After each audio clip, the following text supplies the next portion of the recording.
What's up, Unlocking Your Inner Strength listeners? How would you like to know how to flip the time intensity curve on its head to become prolific with your time? Well, I got good news for you. I've put together a special report showing you how to do this. It's normally $45, but since you're a loyal listener of the show, you can get it for only $10 at unlockingyourinnerstrength.com/time.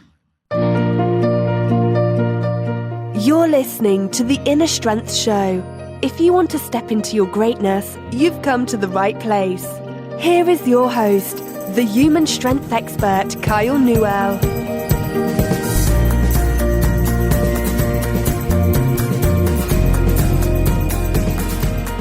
I would record episode number 75 of Unlocking Your Inner Strength here today.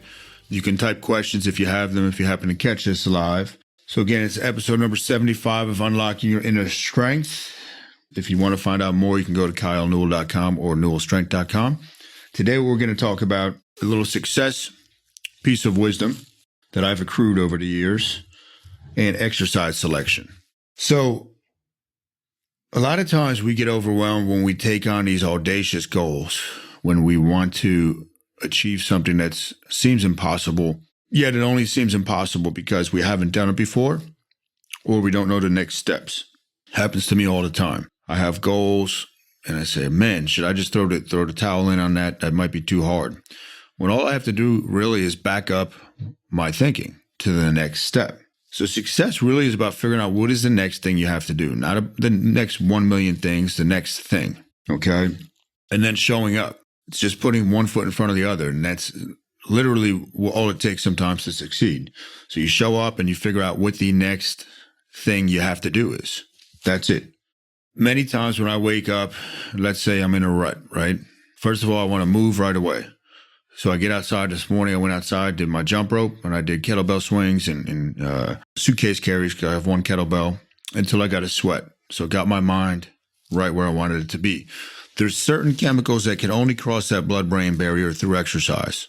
Okay, a lot of the endorphins and whatnot. And what's cool about that, I'll give you a little science behind that real quick. The brain that we possess as humans has evolved throughout the millions of years. Now, the reason exercise makes our brain feel good or makes us feel good with all these hormones and dopamine, serotonin and whatnot is because when we were hunting and gathering, if I was chasing down a wildebeest or something and I got tired after 30 minutes and said, this stinks, I'm not going to do this, I would have starved to death. So the brain, through evolutionary purposes, had to wire in, okay, how do we continue to go forward and go after something, and even when we're physically tired? So it gave us all these hormones and cocktails that can access the brain through exercise. So it's an evolutionary and survival type of thing, but exercise is very powerful at changing your state. Now, the quickest way to get out, and I've talked about this before, to get out of a drift, when you find yourself drifting and thinking bad thoughts, is to move, physical movement. Literally the quickest way to get out of a drift. That could even just be a walk. So the emotional center of your brain is the same center that is used for movement. Okay, so we want to rob that parietal lobe of energy. We want to, if we're feeling stressed or emotional, go out and walk 10 minutes. Just rob it of the energy it has to create, that the emotion's going to use to make this problem that might not be that big into this big giant thing. So rob it of energy and show up consistently, whatever you're trying to succeed at, and figure out what the next thing is. All right. So with exercise selection, that's going to be the main topic as far as that I want to talk about in episode number 75 here. A lot of people were trained to train like bodybuilders, okay? Which means they would do arms, shoulders. They would do, legs, quads on one day, calves, abs, all this stuff. That's like the Frankenstein approach to training. Now, there's a time and a place for it. Truth be told, I'll actually go to bodybuilding type of exercises when I'm feeling banged up. So I'm actually about to switch back to a bodybuilding type program for the next couple of weeks just because I've been a little banged up from jiu-jitsu. And it's very good for gaining muscle. Now, for most people, 95% of the people, not the best way to go. 95% of the year, I don't train like that. I train with how the body is designed to move. So muscle follows movement, okay? Now, what that means is you have over 600 muscles in your body. It is impossible literally to isolate a muscle. And if you think I'm lying, if you took one side and held it to your side and did a dumbbell lateral with the other arm, just one arm, everything on that left side is going to tighten up if I was doing it with my right arm, all the way down to my toe, the flexors in my feet. So it's impossible to isolate a muscle. So then what we have to do if we want to train the body efficiently and hit every single muscle group is train in a full body fashion. Much simpler than it sounds. The body can do 5, maybe 6 movements when we look at it. It can push, it can pull, it can change levels, which is your squat. It can hip extend, which is your deadlift type of patterns and single-legged patterns. It can carry, and it can do core, if we want to count that as a category. So let's break those down a little further. When we're talking about pushing, there's 2 planes really that you can push in. Okay, you can push horizontally, your bench press, push-up type stuff, or you can push vertically up over the head. If you pick those types of pushing movements, you're going to hit everything that you can hit in pushing. Now, some people will say, what about triceps? Well, triceps, you can hit extra if you want, okay? And I'll talk a little bit more about triceps. Let me make a note about that here in a second because it's an interesting muscle group. But 80% of your pressing, if we're talking about bench press or overhead press, is tricep, okay? So you're going to really hammer your triceps when you're pressing a lot. What's up, Unlocking Your Inner Strength listeners? How would you like to know how to flip the time intensity curve on its head to become prolific with your time? Well, I got good news for you. I've put together a special report showing you how to do this. It's normally $45, but since you're a loyal listener of the show, you can get it for only $10 at unlockingyourinnerstrength.com/time. Now, polling. Your rows, your inverse rows, your pull downs. You can pull horizontally or you can pull vertically. Same as we can pushing. You want to have a balance between these 2 types of movements. So pushing and pulling horizontally and vertically. Okay, most people just press, and push all the time. And they start getting between that and what happens with our muscles, again, which I'm going to go over. They're going to get that rounded upper back posture. Chest is going to get tight. Upper back is going to get short and long. Weak and long, not short and long. That doesn't make any sense. So squat type patterns, anything where the knee is really bending.